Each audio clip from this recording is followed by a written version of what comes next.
Yo, Cross, man, you see this new Rough Rider movie called The Brothers Chin? You talking about the joint from Mr. Chin Chin in it? Yo, I'm telling you, Mr. Chin Chin is gangster, though. Yo, here go that joint right there. Yeah, I'm Chinese. And what? Yeah, you know who this is.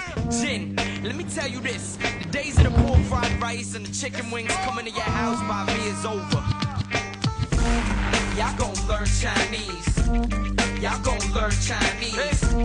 Y'all gon' learn Chinese. When the pumps come out, y'all gon' speak Chinese. Y'all gon' learn Chinese.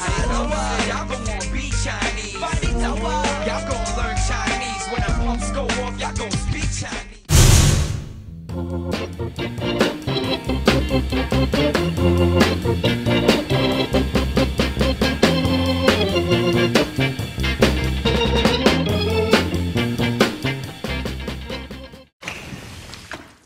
Since China's opened up trade in the early 1980s, they have used many different types of foreign exchange policies.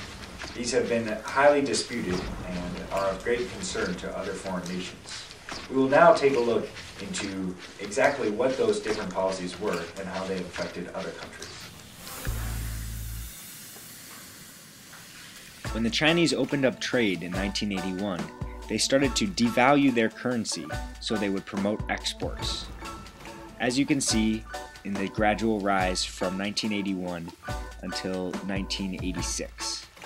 There was a short period of time of about 4 years where the Chinese yuan was pegged to the US dollar at a rate of about 3.8 yuan per dollar.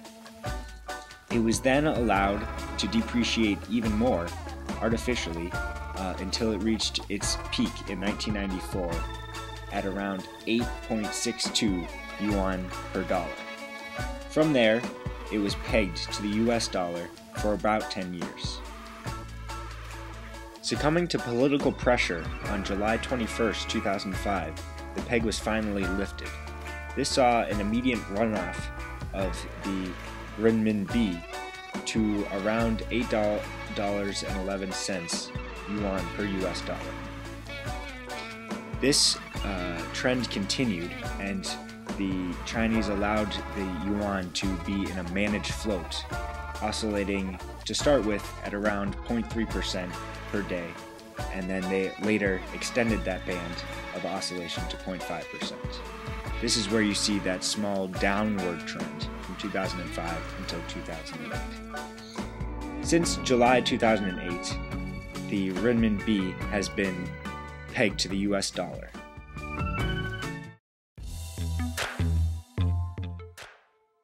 When looking at this graph, we see how China pegs its currency. When China opened up to world markets, they saw a large increase in their exports. We see this as an increase in the net exports line. There then becomes pressure for the yuan to appreciate. China offsets its demand for the yuan by buying dollars in the foreign exchange market as seen in the red line. This causes the currency to remain at current levels. China also sees a large amount of foreign reserves and a net export surplus. Let's see what China has to say about this. And what about America?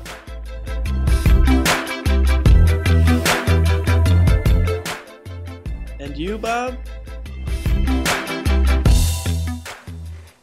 Huh? As this graph shows, China's foreign exchange reserve of U.S. Treasury has grown significantly over the last several years. This is due to the pegging of their currency and the buildup of foreign reserves that come with the pegging of their currency. If they weren't to peg their currency, we would expect to see the yuan appreciate in value.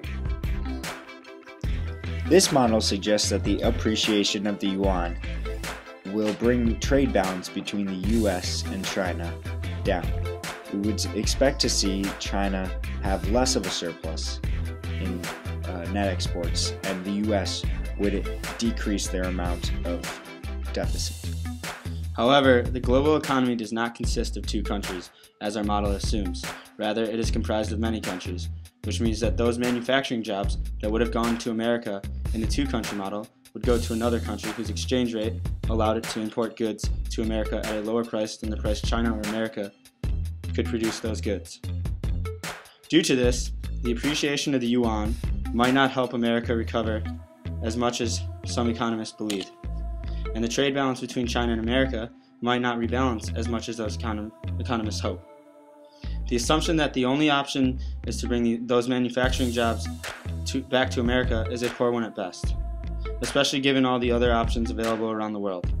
If we are assuming that most manufacturing takes place in China because it provides the lowest price to American retailers, who then provide the lowest price to American consumers, one can see that an appreciation of the yuan would then cause an increase in prices for American consumers and actually make them worse off, initially causing them to deal with both rising unemployment and rising prices simultaneously. As you can see, exchange rates have a much stronger impact on economies than one would initially think.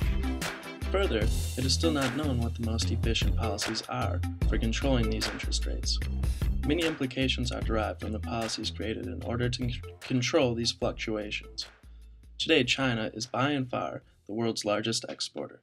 Not only does this concern the Chinese, but it also is a legitimate concern for China's trade partners, much the like of the US, as they are largely affected by China's heavily managed exchange rate. It is yet to be seen whether China's protectionism will eventually cause for disaster, or if in 20 years China may overtake the US as the supreme model to replicate. 谢谢，谢谢。 Thanks.